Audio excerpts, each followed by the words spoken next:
नमस्कार दोस्तों, सुमित भारद्वाज क्लासेज में आप सभी का फिर से स्वागत है। आज का हमारा एस्टेट पीआरटी का नेक्स्ट पेपर रहेगा 2020 वाला। इसमें हम साइकोलॉजी के क्वेश्चन सोल्व करेंगे और इससे पहले जो भी पेपर हुए हैं वो हम सोल्व कर चुके हैं। तो चलिए आते हैं अपने सबसे पहले क्वेश्चन पर। सबसे पहला क्वेश्चन है कि यदि पहले सीखा गया कार्य नए सीखे जा रहे कार्य में बाधा उत्पन्न करता है, अड़चन पैदा करता है, तो अधिगम का यह स्थानांतरण क्या कहलाता है। सबसे पहली बात तो जो ट्रांसफ़र ऑफ लर्निंग होता है वो 3 प्रकार के होते हैं या 3 होते हैं। ठीक है, अधिगम के स्थानांतरण कितने होते हैं? 3 होते हैं। कौन कौन से होते हैं? नेगेटिव, पॉजिटिव और एक होता है शून्य। अब नकारात्मक या नेगेटिव क्या होता है? जो अड़चन पैदा करे, ठीक है, या फिर बाधा उत्पन्न करे, वो क्या कहलाएगा? नकारात्मक कहलाएगा। सकारात्मक क्या कहलाएगा? जो उसमें सहायता करे, ठीक है, तो वो क्या कहलाएगा? सकारात्मक कहलाएगा। और शून्य क्या कहलाएगा? वो कुछ भी क्या है, स्थानांतरण नहीं हो पाता है लर्निंग में, ठीक है, ना पॉजिटिव हो पाता ना नेगेटिव हो पाता है, वह क्या कहलाएगा? वह शून्य कहलाएगा।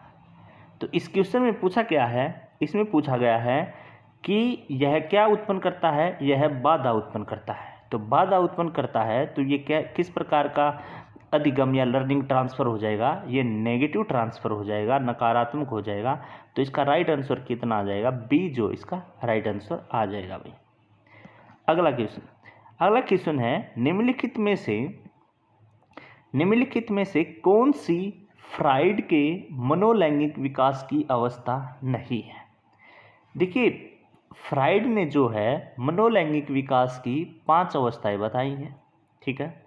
तो फ्राइड ने, यहाँ पर मैं आपको बता भी देता हूँ एक बार, देखिए जूम करके, फ्राइड ने मनोलैंगिक विकास की 5 अवस्थाएं बताई हुई हैं। कौन कौन सी अवस्थाएं बताई हुई हैं देखना यहाँ पर। सबसे पहली अवस्था आती है हमारी, जिसको हम बोलते हैं मुख्य अवस्था, जो हमारी मुख से शुरू होती है, मुख्य अवस्था, ठीक है। इसका कार्यकाल लगभग 0 से 1 साल माना जाता है। कई बुक में आपको 2 भी दिखाई दे जाएगा, पर अगर आपको ऑप्शन में 0 से 1 और 0 से 2 दे रखा हो तो आप 0 से 1 वाले पर क्या है, क्लिक करेंगे। दूसरी अवस्था इसने बताई, फ्राइड ने मनोलैंगिक विकास की, गुद्दा अवस्था, ठीक है। इसका कार्यकाल की बात करेंगे हम, 2 से 3 हो जाएगा। तीसरी अवस्था इसने लिंग प्रदान अवस्था बताई। कौन सी बताई? लिंग प्रदान अवस्था। अगर मैं इसके कार्यकाल की बात करूं तो 4 से 5 साल क्या है, इसका कार्यकाल हो जाएगा। चौथी अवस्था की बात करूंगा तो लेटेंसी, इसके कार्यकाल की बात करूंगा तो 6 से 12 हो जाएगा।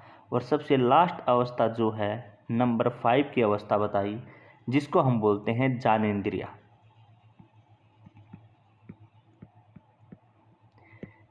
अगर इसके कार्यकाल की बात करूं तो 12 से जो भी कंटिन्यूस चलेगा वो इसके कार्यकाल की बात है। तो इस प्रकार से फ्राइड ने मनोलैंगिक की ये 5 अवस्थाएं बताई गई हैं। कितनी अवस्थाएं बताई गई हैं? 5 अवस्थाएं बताई गई हैं। तो ऑप्शन में देख लेते हैं कौन कौन सी।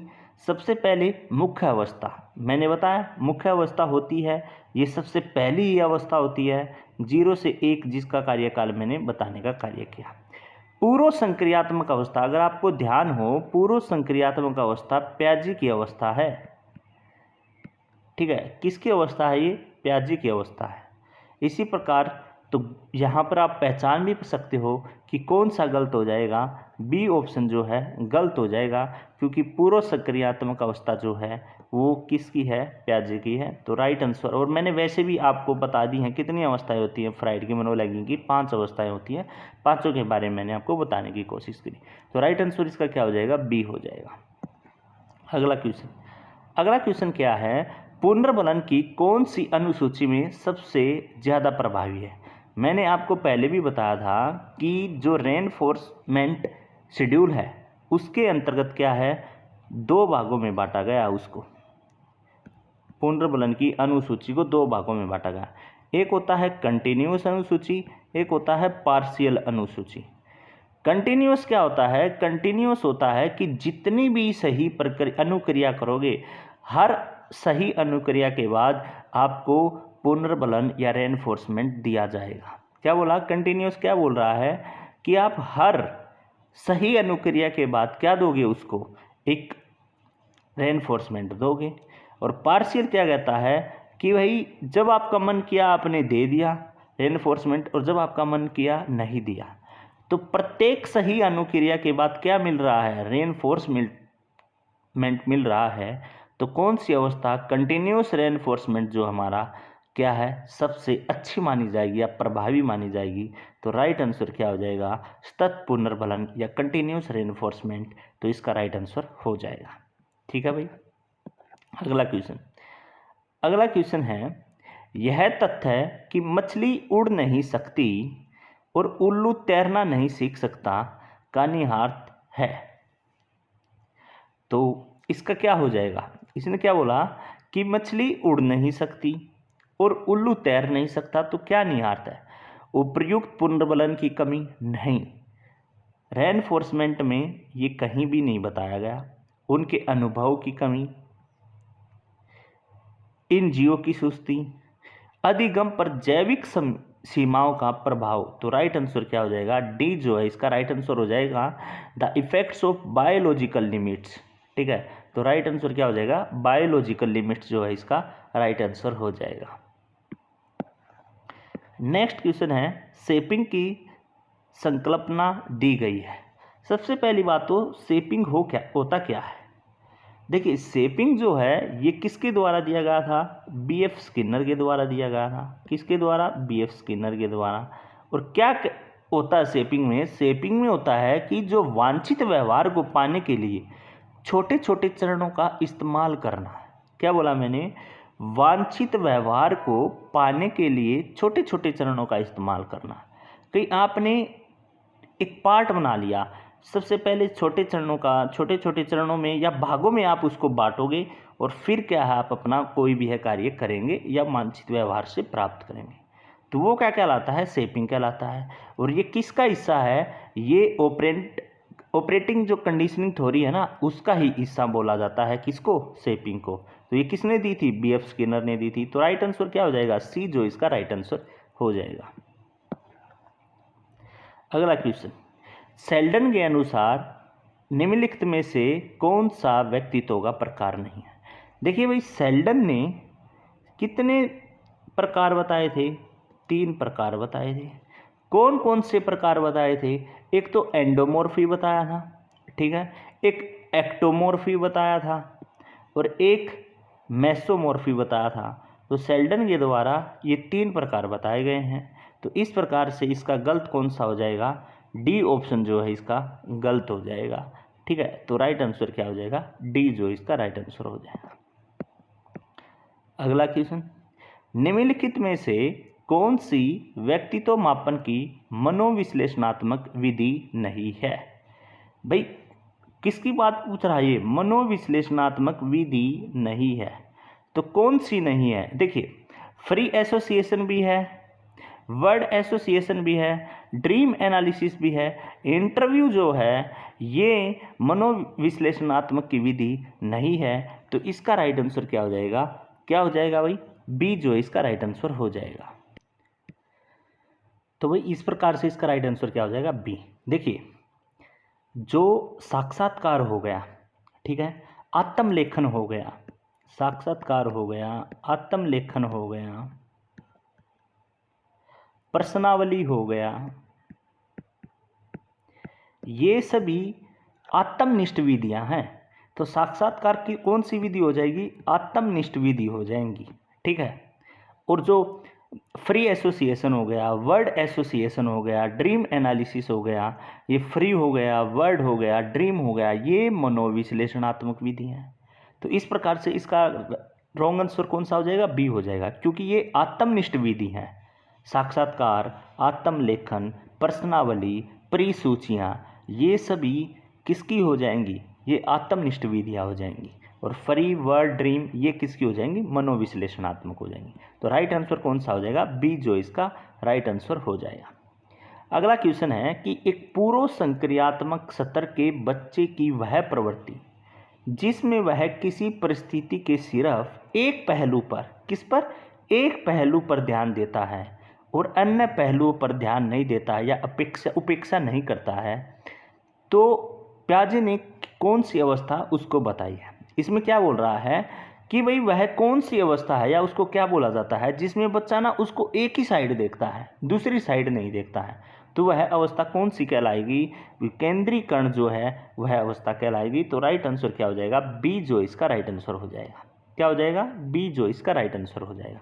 इसमें बच्चा किस पर ध्यान देगा, इसमें बच्चा खाली एक ही साइड पे ध्यान देगा या एक ही पहलू पे क्या करता है, ध्यान देने का कार्य करता है। देखिए मैं आपको, प्याजे ने अवस्थाएं बताई थी, कितनी अवस्थाएं बताई थी प्याजे ने, 4 अवस्थाएं बताई थी। एक संवेदीगामक बताई, एक पूर्व संक्रियात्मक अवस्था बताई जिसको हम प्री ऑपरेशनल बोलते हैं, प्री ऑपरेशनल, ठीक है। प्री ऑपरेशन का कार्यकाल बताया था 2 से 7 वर्ष तक, ठीक है। इसमें प्याजे ने 2 भागों में बांटा, किस किस में बांटा, एक बताया प्राक संक्रियात्मक और एक इसने बताया अंतःप्रगात्मक। प्राक संक्रियात्मक के अंतर्गत इसने अलग अलग में बांटने का कार्य किया, जो कि ये 2 से 4 साल तक था और ये 4 से 7 साल तक था, ठीक है। ये प्याजे की अवस्थाएं बताता आ रहा हूं मैं, जो इसकी सेकंड अवस्था थी प्री ऑपरेशनल, जिसको हम पूर्व सक्रियात्मक अवस्था बोलते हैं। इसमें इसने बताया कि जो पहली अवस्था है वह बताई अहम केंद्रित भाव, मतलब कि अब क्या बताया इसने, अहम केंद्रित अब भाव, ठीक है। दूसरा अहम केंद्रित का मतलब क्या है, इसको हम बोलते हैं 3 माउंटेन प्रॉब्लम भी बोलते हैं, ठीक है। मतलब क्या है, स्वयं के दृष्टिकोण को ही सही समझता है। इसके अंतर्गत बच्चा समझता है कि जो उसका दृष्टिकोण है वही राइट है, ठीक है। अपने ही दृष्टिकोण को क्या करता है, ये ठीक मानने का कार्य करता है। दूसरी उसने बताई अहम भाव, ठीक है। ये क्या था, अहम केंद्रित भाव, अहम केंद्रित का मतलब क्या, अपने ही दृष्टिकोण को, और दूसरा था अहम भाव, ठीक है। अहम भाव में क्या करता है कि बच्चे को क्या लगता है कि चंद्रमा मेरे पीछे चल रहा है, जब मैं रुक जाता हूं तो चंद्रमा भी रुक जाता है। तो ये जो था ये अहम भाव था बच्चे का, ये इसमें दूसरे में बताया। फिर एक नाम सुना होगा एनिमिज्म, जिसको हम बोलते हैं सजीववाद। बच्चे को लगता है कि जितनी भी गतिशील वस्तुएं हैं वो सभी क्या है, सजीव हैं, तो हर गतिशील उसको सजीव लगती है, तो इसमें ये लगता है। और इसमें नंबर 4 पे बताया केंद्रीकरण प्रवृत्ति, केंद्रीकरण प्रवृत्ति। केंद्रीकरण प्रवृत्ति का मतलब क्या है, बच्चा क्या करता है, इसमें बच्चा एक ही पहलू पर ध्यान देता है, दूसरे पहलू पर ध्यान नहीं देता है। एक ही पहलू का मतलब क्या है, जैसे कि इसमें बोल दिया जाए कि मैं गोली बना देता हूँ, 1 2 3 4 5 गोली बना दी मैंने एक लाइन में, और ये होगी कितनी, ये भी 5 तो गोली हुई, और फिर मैं बनाता हूँ 1 2 3 और 4 5। अब बच्चे से पूछा जाए इन दोनों बॉक्सों में से कि बताइए किस में ज़्यादा है, तो बच्चा इसमें एक ही पहलू पर ध्यान देगा और पहले वाली जो एक लाइन में ना, पहले वाले बॉक्स को ज़्यादा बता देगा कि इसमें गोलियां ज़्यादा। क्यों, क्योंकि बच्चे ने एक ही साइड देखी कि ये लंबी है, तो उसने क्या बोल दिया, ये ज़्यादा है। पर अगर बच्चा नीचे वाली भी गिनता, ये इक्वल थी, ये भी 5 है, ऊपर वाली भी 5 है, तो इसलिए बच्चे ने एक ही पहलू पर क्या दिया, ध्यान दिया, तो वह क्या कहलाएगा, केंद्रीकरण प्रवृत्ति कहलाएगा, ठीक है। फिर नंबर 5 भी आता है, इसमें कौन सी आती है, कोलेक्टिव में क्या होता है, स्वयं से बातें करना, ठीक है। तो इस प्रकार से इसका राइट आंसर क्या आ जाएगा, केंद्रीकरण इसका राइट आंसर आ जाएगा। केंद्रीकरण में क्या करता है बच्चा, केंद्रीकरण में बच्चा एक ही पहलू पर ध्यान दे पाता है, तो राइट आंसर क्या हो जाएगा, बी जो है राइट आंसर हो जाएगा। अगला क्वेश्चन, निम्नलिखित में से कौन सी संलीनता युक्त बालक के शिक्षण की एक विधि है, संलीनता युक्त। अब ब्रेल लिपि और टेलर फ्रेम ये कौन सी लिपि है, ये अंधों के लिए है, तो इसका राइट आंसर क्या हो जाएगा, ए जो इसका राइट आंसर हो जाएगा। नेक्स्ट क्वेश्चन, निम्नलिखित में से प्राथमिक पुनर्बलन के रूप में प्रयोग होता है। पहले पुनर्बलन के रूप में क्या प्रयोग होता है? प्रशंसा करना किसी चीज़ का। तो इसका राइट आंसर क्या आ जाएगा? क्यों? क्योंकि मान के चलिए कोई भी काम कर रहे हैं तो बच्चे को क्या देना पसंद करेंगे? हम बच्चे को प्रोत्साहित करेंगे, उस रिलेटेड उसकी प्रशंसा करेंगे कि आपने बेटा बहुत अच्छा काम किया है। तो वह क्या करेगा? आगे चल के और काम करेगा कि मेरे को क्या है, प्रशंसा होगी, ठीक है, मेरे को शाबाशी मिलेगी। तो बच्चा इस प्रकार से जो सबसे पहला पुनर्बलन का प्रयोग करने की कोशिश करेंगे, ये जो हम पहला पुनर्बलन करने की कोशिश करेंगे उसकी प्रशंसा करना, ठीक है। फिर है डिस्ग्राफिया, एक प्रकार का है। हालांकि डिस्ग्राफिया के बारे में सभी को पता होगा। डिस्ग्राफिया का मतलब क्या है? Learning disability. क्या है? लर्निंग डिसेबिलिटी की अधिगम, अक्षमता का। तो राइट आंसर क्या हो जाएगा? डी जो इसका राइट आंसर हो जाएगा, ठीक है। तो क्या हो जाएगा? Learning disability, dysgraphia. अगला क्वेश्चन है कि निम्नलिखित में से किसने सर्वप्रथम नैतिक विकास का सिद्धांत दिया था?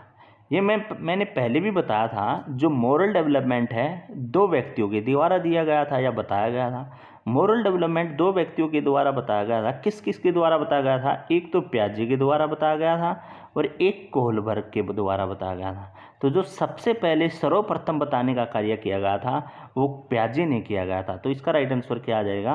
प्याजे आ जाएगा। तो राइट आंसर क्या हो जाएगा? प्याजे के द्वारा सबसे पहले नैतिक विकास का सिद्धांत दिया गया था। कोलबर्ग ने प्याजे के बाद दिया था, ठीक है। तो इस प्रकार से ए जो इसका राइट आंसर हो जाएगा। अगला क्वेश्चन है कि वर्ग समूह की योग्यता का विकास होता है। इसने क्या बोला? वर्ग समूह मतलब कि बच्चा किस अवस्था के अंतर्गत ग्रुपिंग करता है या ग्रुप में रहने की कोशिश करता है। तो देखिए, संवेदीगामक अवस्था, अगर आपको पता हो, संवेदीगामक अवस्था होती है 0 से 2 साल तक, पूर्व संक्रियात्मक होती है 2 से 7 साल तक, ठीक है। और इसी प्रकार से जो मूर्त संक्रियात्मक, जिसको हम कंक्रीट ऑपरेशनल बोलते हैं, ये होता है 7 से 11 साल तक। और दूसरी क्या होती है फिर 11 से लेकर या 12 से लेकर 15 वर्ष तक। तो इस प्रकार से 7 से 11 साल वाली अवस्था में बच्चा क्या है, ग्रुपिंग क्या है, एज बोला जाता है इसको। तो इसलिए इसका राइट आंसर क्या हो जाएगा? मूर्त संक्रियात्मक अवस्था या कंक्रीट ऑपरेशनल स्टेज। इसको क्या बोला जाता है? ग्रुपिंग की अवस्था, ठीक है। इसमें तार्किंग करना सीख जाता है, संरक्षण की योग्यता भी बोला जाता है। इसमें बच्चा दूसरे पक्ष पर भी ध्यान देता है। जैसे ऊपर हमने क्वेश्चन पढ़ा था ना कि पहले पक्ष पर ध्यान देता है, पर इस अवस्था के अंतर्गत बच्चा क्या है? दूसरे पक्ष पर भी क्या है? ध्यान देता है। इसमें बच्चा अहम भाव छोड़ देता है, अहम भाव भी छोड़ देता है। इसमें ग्रुपिंग करना सीख जाता है, तुलना करना सीख जाता है, भाई किसी और से, जैसे कि लंबाई, चौड़ाई, आयतन, इस प्रकार की अवस्थाएं भी इसमें बच्चा सीख जाता है। तो इस प्रकार से बच्चे के अंतर्गत क्या है? ग्रुपिंग एज या ग्रुपिंग करना किस अवस्था में आ जाता है? मूर्त संक्रियात्मक अवस्था के दौरान आ जाता है। तो इसका राइट आंसर क्या हो जाएगा? बी, सी जो इसका राइट आंसर हो जाएगा, ठीक है। अगला है, एक बच्चा कहता है कि माँ आज सूरज उदास है। वह निम्नलिखित में से पूर्व संक्रियात्मक चिंतन की किस सीमा की ओर संकेत कर रहा है? अभी मैंने जस्ट ऊपर बताया आपको कि एनिमिज्म क्या कहता है। एनिमिज्म कहता है कि जितनी भी गतिशील वस्तुएं उसको क्या लगती हैं? सजीव लगती हैं। तो इस प्रकार से ये किसका पार्ट है? एनिमिज्म का है। तो राइट आंसर क्या हो जाएगा? एनिमिज्म जो है राइट आंसर हो जाएगा, ठीक है। इगोसेंट्रिज्म कौन सी हो जाएगी या आत्म केंद्रीकरण क्या हो जाएगी? इसमें तो बच्चा क्या होता है, इसमें स्वयं का दृष्टिकोण ही बच्चे को क्या लगता है? सही लगता है, ठीक है। इसका राइट आंसर क्या हो जाएगा? एनिमिज्म जो इसका राइट आंसर हो जाएगा। अगला है, प्याजे द्वारा दिए गए संज्ञानात्मक विकास सिद्धांत के अनुसार निम्नलिखित में से किस प्रक्रिया में बच्चे अपने स्कीमा में संशोधन अथवा नया स्कीमा का निर्माण करते हैं? देखिए, स्कीमा क्या होता है? सबसे पहली बात तो आपको यहाँ पर एक वर्ड बताया, स्कीमा। स्कीमा पता होना चाहिए, स्कीमा होता क्या है, ठीक है। स्कीमा क्या होता है? हम जब वातावरण में कोई भी वस्तु या फिर कोई भी चीज़ देखते हैं और उसको देखकर उस वस्तु के बारे में एक समझ बनाते हैं अपने दिमाग के अंतर्गत, वह क्या कहलाता है? स्कीमा कहलाता है। आपने मान के चलिए आप अपने बाहर निकले या जहाँ पर भी हो, आपने कोई भी चीज़ देखी और उसको देखकर आपने अपने दिमाग में कोई इमेज बनाई या उसके बारे में सोचा या उसके बारे में कुछ भी समझ बनाई, वो हमारा हो गया स्कीमा। क्या हो गया? वो हमारा स्कीमा हो गया। तो स्कीमा के बारे में तो आप सभी को पता चल गया, तो ये तो हमारा हो गया स्कीमा। ठीक है, पर उसने क्वेश्चन क्या पूछा कि पियाजे के द्वारा दिए गए संज्ञानात्मक विकास सिद्धांत के अनुसार निम्नलिखित में से किस प्रक्रिया में बच्चे अपने स्कीमा में संशोधन अथवा नए स्कीमा का निर्माण करते हैं। देखिए, जो अनुकूलन होता है वो क्या होता है? जन्मजात होता है। वातावरण के साथ जो क्रिया प्रतिक्रिया करते हैं वो क्या कहलाता है? अनुकूलन कहलाता है। उसको 3 भागों में बांटने का कार्य किया। उसने 3 भाग बताए। एक तो बताया एसिमिलेशन, जिसको हम हिंदी में बोलते हैं आत्मीकरण। ठीक है। दूसरा उसने बताया एकोमोडेशन, जिसको हम बोलते हैं समझन। तीसरा इक्विलिब्रियम। ये 3 बताए। एसिमिलेशन क्या कहता है कि हम किसी चीज को पहले से जानते हैं और कोई नई चीज आ जाए तो उस पहली वाली के साथ जोड़ना या पूर्व ज्ञान की सहायता से नई समस्या का समाधान करना, वो क्या कहलाता है? एसिमिलेशन कहलाता है। समझ में आया क्या बोला मैंने? एसिमिलेशन के अंतर्गत हम कोई चेंज नहीं कर सकते। पहले जो मेरा ज्ञान था ना, उस ज्ञान के साथ हमने कोई नया समस्या हुई या जो भी प्रॉब्लम क्रिएट हुई उसको हमने सोल्व कर लिया। किसकी सहायता से? पूर्व ज्ञान की सहायता से, पुराने ज्ञान की सहायता से। वो क्या कहलाया? एसिमिलेशन कहलाया। ठीक है। अकोमोडेशन क्या कहलाता है कि जो हमारा ज्ञान है ना, या फिर डायरेक्ट ये भी याद रख सकते हो, इसमें परिवर्तन कर सकते हैं। परिवर्तन, एसिमिलेशन में परिवर्तन नहीं कर सकते। क्वेश्चन में क्या बोला था? हम परिवर्तन या संशोधन करना, तो डायरेक्ट आ जाता हमारा अकोमोडेशन। ठीक है। पर इसको मैं समझा भी देता हूं कि पूर्व ज्ञान में हम परिवर्तन करते हुए जब नया स्कीमा डेवलप करते हैं वो क्या कहलाता है? एकोमोडेशन कहलाता है। ठीक है। और संतुलीकरण क्या कहलाता है या अभ्यांतरीकरण क्या होता है, इक्विलिब्रेशन क्या होता है कि जब हम इन दोनों में संतुलन स्थापित करना सीख जाते हैं तो वह ये क्या कहलाता है। तो इसका राइट आंसर क्या हो जाएगा? इसका राइट आंसर हो जाएगा अकोमोडेशन। ठीक है। क्यों? क्योंकि इसमें हम परिवर्तन कर सकते हैं। पूर्व ज्ञान में क्या है? परिवर्तन करके नया स्कीमा डेवलप कर सकते हैं। और पहले में एसिमिलेशन में हम परिवर्तन नहीं कर सकते।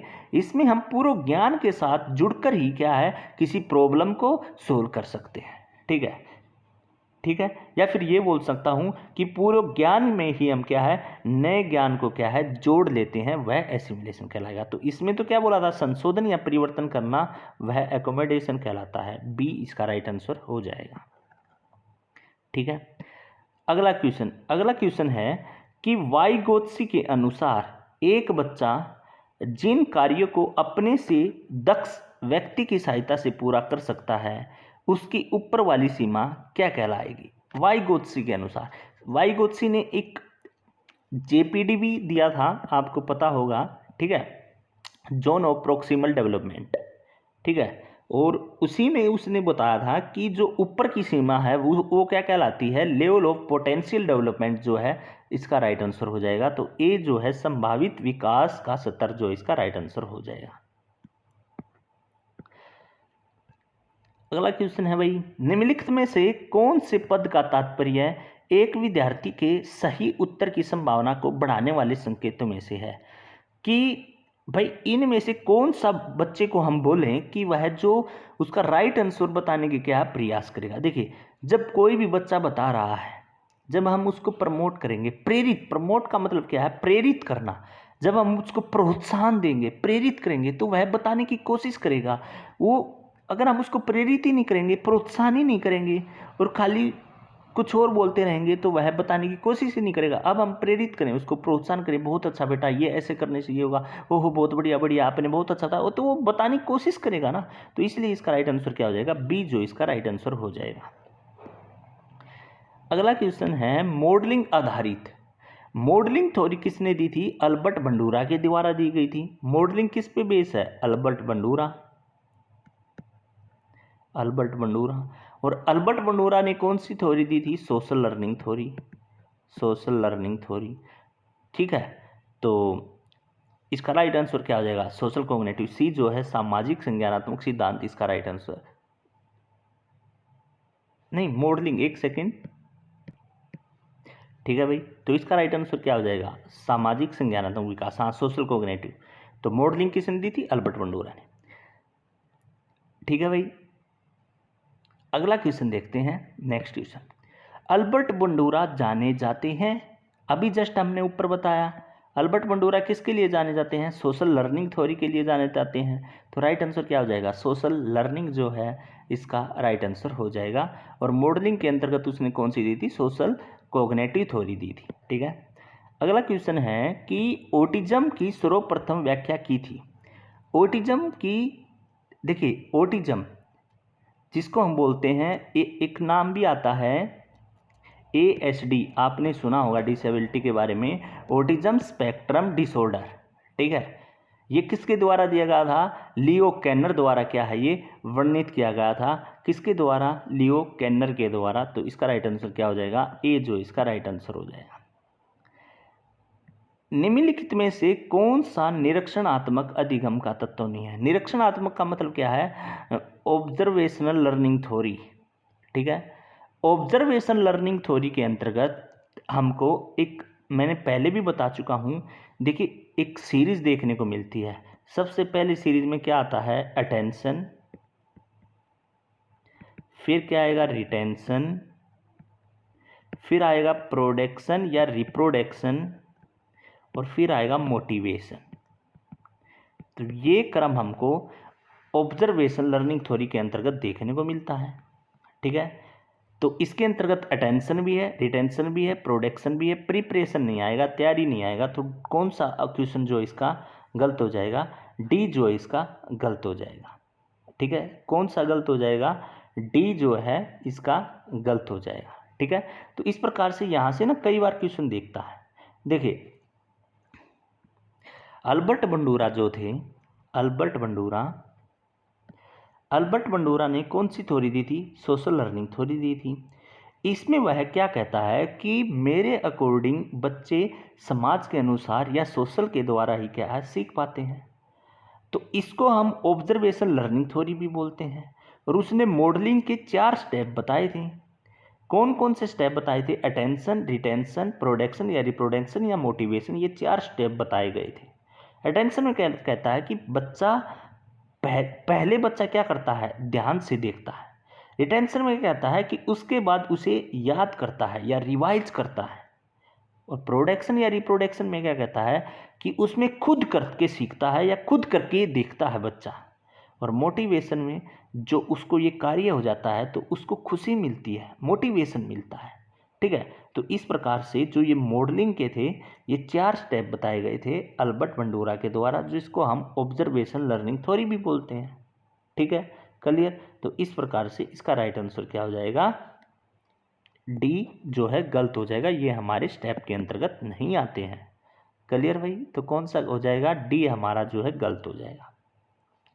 अगला क्वेश्चन, हालांकि इस क्वेश्चन को भी अगर आपने अब तक सारे क्वेश्चन पेपर देखते आ रहे होंगे ना, तो आप क्वेश्चन कर पा रहे होंगे, क्योंकि ये क्वेश्चन मैं धीरे धीरे आपको करवाते हुए आ रहा।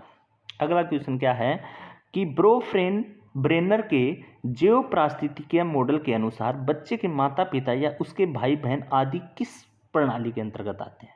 देखिए ब्रेनर ने जैव पारिस्थितिक मॉडल के कितने बताए हैं, कितने मॉडल बताए हैं, 5 मॉडल बताए हैं या 5 परस्पर संबंध प्रणालियां बताई हैं। कौन कौन सी, एक तो उसने बताया, सबसे पहला उसने बताने का कार्य किया माइक्रो सिस्टम, सबसे पहला उसने बताया माइक्रो सिस्टम। ठीक है, दूसरा उसने बताया मेसो सिस्टम, तीसरा उसने बताया एक्सो सिस्टम। फोर्थ उसने बताया मैक्रो सिस्टम। और फिफ्थ उसने बताया क्रोनो सिस्टम। तो इस प्रकार से इसने 5 बताने का काम किया। माइक्रो सिस्टम के अंतर्गत क्या करता है कि जो भी बच्चे का तत्कालिक परिवेश होता है, तत्कालिक परिवेश से क्या समझते हो? परिवार हो गया, स्कूल हो गया, फ्रेंड्स हो गए, भाई बहन हो गए, ये सभी किसके अंतर्गत आएंगे? माइक्रो सिस्टम के अंतर्गत आएंगे। ठीक है, तो इस क्वेश्चन में क्या पूछा था? यही पूछा था, माता पिता उसके भाई बहन। तो माइक्रो सिस्टम ऑप्शन ए जो इसका राइट आंसर हो जाएगा। मेसो सिस्टम क्या कहता है कि बच्चे की जो भी माइक्रो सिस्टम के बीच की जो अंत्य क्रिया होती हैं, अंत्य क्रिया का मतलब क्या है? जैसे स्कूल और घर के बीच का जो ये अंत्य क्रिया हो गया ना, ये कहलाएगा मेसो सिस्टम। ठीक है। एक्सो सिस्टम क्या होता है कि बच्चे पर जो अप्रत्यक्ष प्रभाव होता है, जैसे कि समुदाय का हो गया, जैसे कि माता पिता का जो कार्यस्थल हो गया उसका हो गया, ठीक है, वो एक्सो सिस्टम में आ जाएगा। और मैक्रो सिस्टम के अंतर्गत क्या आता है? जैसे रीति रिवाज, कल्चर हो गया, जैसे कानून हो गया। तो कई बार पूछता भी है रीति रिवाज और कानून किसके अंतर्गत आता है? वो मैक्रो के अंतर्गत आता है। ठीक है। और क्रोनो में क्या हो जाएगा कि समय के साथ होने वाला जो परिवर्तन होता है बच्चे के अंतर्गत, वो क्रोनो के अंतर्गत आ जाएगा। तो इस प्रकार से इसने 5 मॉडल बताए थे और 5 मैंने आपको बताने की कोशिश की। तो पहले में ही क्या आ जाएगा? हमारा माइक्रो जो है राइट आंसर आ जाएगा। ठीक है, क्लियर। अगला अगला क्या है? निम्नलिखित में से कौन सी ब्रूनर की संज्ञानात्मक सिद्धांत की अवस्था नहीं है? ठीक है, देखिए ब्रूनर ने 3 अवस्थाएं बताई थी। आप सभी को पता भी होगा कि जेव ब्रूनर के द्वारा, ये भी आप याद रख सकते हो, ब्रूनर की जो क्या क्या बताया था, इसको डिस्कवरी थ्योरी भी बोला जाता है, कोग्निटिव कंस्ट्रक्टिव थ्योरी भी बोला जाता है। ये क्या कहता है कि बच्चा जितनी खोज करेगा उतना ही खुद नॉलेज या लर्निंग बनाएगा, ये ब्रूनर कहता है। ठीक है, डिस्कवरी थ्योरी कि बच्चा जितनी क्या करेगा? खोज करेगा, डिस्कवरी करेगा, उतना ही क्या करेगा? वो अपना नॉलेज बनाएगा या लर्निंग बनेगा या सीखेगा। ठीक है, तो इसने 3 स्टेज बताए थे और वो 3 स्टेज कौन कौन से थे? इनएक्टिव, आइकॉनिक और सिंबॉलिक, ये 3 स्टेज बताई गई थी। तो देख लो ऑप्शन में कौन सी है? इनएक्टिव भी है, आइकॉनिक भी है, सिंबॉलिक भी है। तो पहला ऑप्शन क्या है? गलत हो जाएगा। तो इसका राइट आंसर क्या हो जाएगा? ए जो इसका राइट आंसर हो जाएगा। अगला क्वेश्चन, मेयर एवं स्लोवे के अनुसार निम्नलिखित में से कौन सी प्रक्रिया भावनात्मक बुद्धि के संप्रदाय में शामिल नहीं है? ठीक है भाई,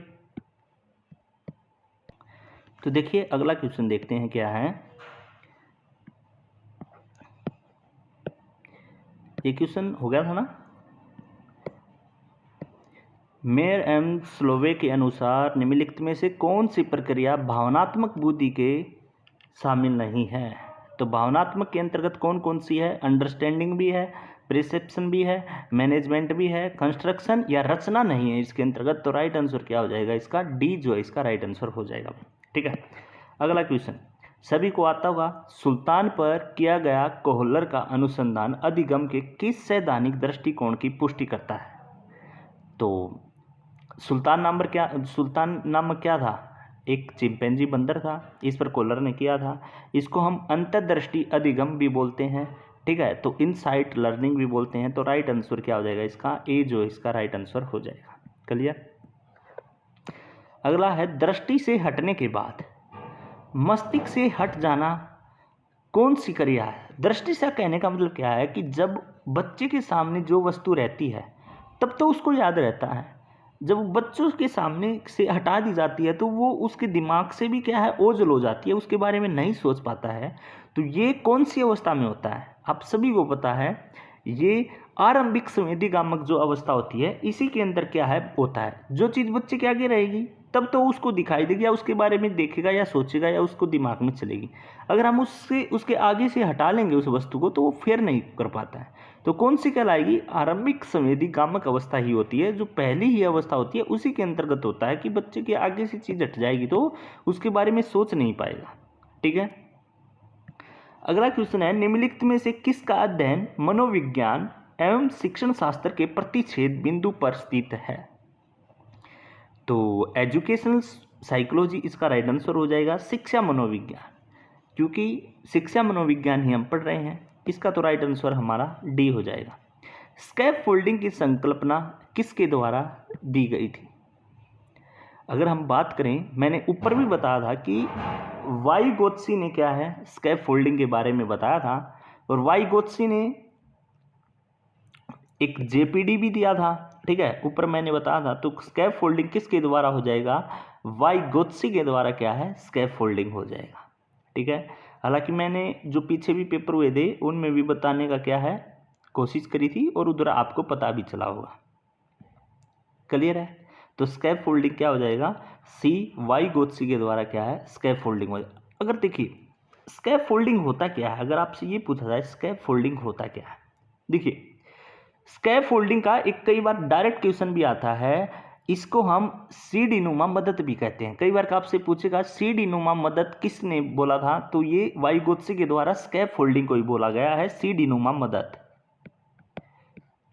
सीडी नुमा मदद या हेल्प। तो इसको हम सीडी नुमा मदद भी कहते हैं। और यह मदद क्या है या सहायता तब तक दी जाती है जब तक बालक को वह कार्य नहीं आता। ठीक है, कहने का मतलब क्या है, जब तक बालक वो कार्य सीख नहीं जाता ना तब तक हम उसको स्कैफ फोल्डिंग दिए जाएंगे, मतलब कि उसकी हेल्प किए जाएंगे या उसकी मदद किए जाएंगे। ठीक है, जब तक बालक को वो कार्य नहीं आ जाएगा पूरी तरीके से या जब तक बालक उस कार्य को सीख नहीं जाएगा, वो क्या कहलाता है? स्कैफ फोल्डिंग कहलाता है। स्कैफ फोल्डिंग किस प्रकार का स्पोर्ट है? स्कैफ फोल्डिंग टेम्परेरी स्पोर्ट है, अस्थायी स्पोर्ट है, परमानेंट स्पोर्ट नहीं है। स्कैफ फोल्डिंग किस प्रकार का स्पोर्ट है? टेम्परेरी स्पोर्ट है, अस्थायी स्पोर्ट है, अस्थायी स्पोर्ट है। ठीक है, तो स्कैफ फोल्डिंग किस, इसको कौन सी मदद बोलते हैं? सबसे पहली बात तो सीडी नुमा मदद बोलते हैं। कब तक दी जाती है? जब तक बच्चा पूरी तरीके से क्या है वो कार्य नहीं सीख जाता है, तब तक क्या है उसको मदद दी जाएगी दी जाएगी दी जाएगी। ठीक है, तो क्या कहलाएगा? स्कैफ फोल्डिंग कहलाएगा।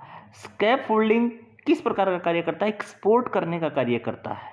तो किस प्रकार का सपोर्ट करने का? अस्थायी या टेम्परेरी सपोर्ट करने का कार्य करता है स्कैफ फोल्डिंग। ठीक है, तो इस प्रकार से इसका राइट आंसर क्या हो जाएगा? वाइगोत्स्की जो इसका राइट आंसर हो जाएगा। तो कई बार इस डायरेक्ट भी पूछता है कि सीडी नुमा मदद किसको बोला जाता है। ठीक है, किस प्रकार का सपोर्ट करता है, तो ये भी क्वेश्चन आपसे पूछ सकता है। एक बालिका उसके पिता के प्रति आकर्षण को फ्राइड ने क्या बोला है? देखिए फ्राइड ने बताया है कि फ्राइड क्या बोलता है? फ्राइड बोलता है कि पिता का जो प्रेम बताया लड़की से बताया और माता का जो प्रेम बताया वो लड़के से बताया।